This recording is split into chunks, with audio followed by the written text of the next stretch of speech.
Kalau kita membaca dokumen Spes Non Confundit, halaman-halaman yang paling banyak itu tidak ada pada penjelasan teologinya, enggak. Kalau dibaca, dibandingkan nomor dan halamannya, yang paling panjang adalah bagian yang diberi judul tanda-tanda harapan, dan kemudian sesudah tanda-tanda harapan, himbauan untuk membangun pengharapan. Maka puncaknya renungan kita mesti sampai di situ. Saya kutip yang disebut tanda-tanda harapan itu. Disebut bagian itu tanda-tanda harapan, tanda-tanda zaman nomor 7, yang merupakan tantangan-tantangan zaman yang membutuhkan tanggapan kita. Agar dalam tantangan-tantangan itu kita menjadi penabur-penabur pengharapan. Saya sebut di situ, mengutip Spes Non Confundit, kerinduan hati manusia untuk hidup dalam damai. 1. 2. Berbagai keadaan yang mendatangkan penderitaan bagi manusia dan kerinduan untuk dibebaskan dari keadaan itu. Disebut orang-orang tahanan, hukuman mati yang mesti dihapuskan, orang sakit, kaum muda yang melihat masa depan suram, para pengungsi, lansia yang kesepian, saudara-saudara kita yang miskin dan dimiskinkan, dan kesadaran akan hutang ekologis. Ini yang disebut di dalam Spes Non Confundit.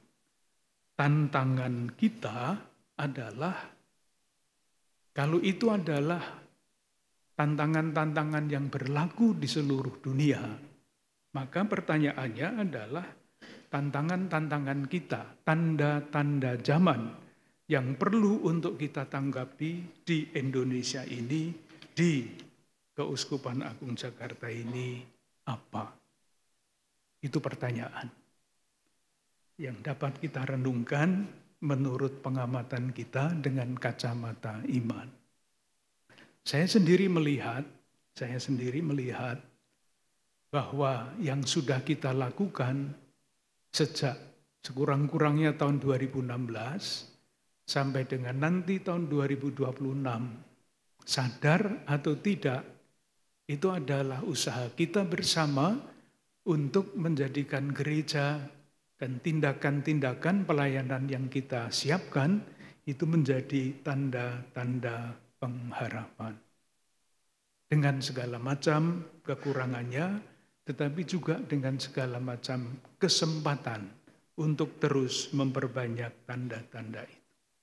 Saya yakin bahwa meskipun arah dasar kita nanti akan selesai pada tahun 2026, mulai 2016 sampai 2026, tetapi terus menggali Pancasila dan ajaran sosial gereja, mencari wujud-wujud baru, jalan-jalan baru yang kreatif. Kita mampu bersama-sama pasti dengan rahmat Tuhan untuk memperbanyak yang namanya tanda-tanda pengharapan ini. Saya yakin, Hakul yakin. Moga-moga tidak salah keyakinan saya. Dan saya juga bermimpi membayangkan nanti kalau tahun depan sudah selesai, 2026 kan ajaran sosial yang nomor 5. Lalu sesudah itu apa? Saya membayangkan pada tahun 2027 nanti Keuskupan Agung Jakarta mengadakan Kongres Ekaristi. Apapun itu isinya, sudah diadakan kemarin dan itu bagus. Kongres Ekaristi dapat membungkus 10 tahun yang kita usahakan ini. Dan kalau itu terjadi, saya bisa bernyanyi seperti Simeon. Nunc dimittis. Sekarang Tuhan, izinkanlah aku pergi.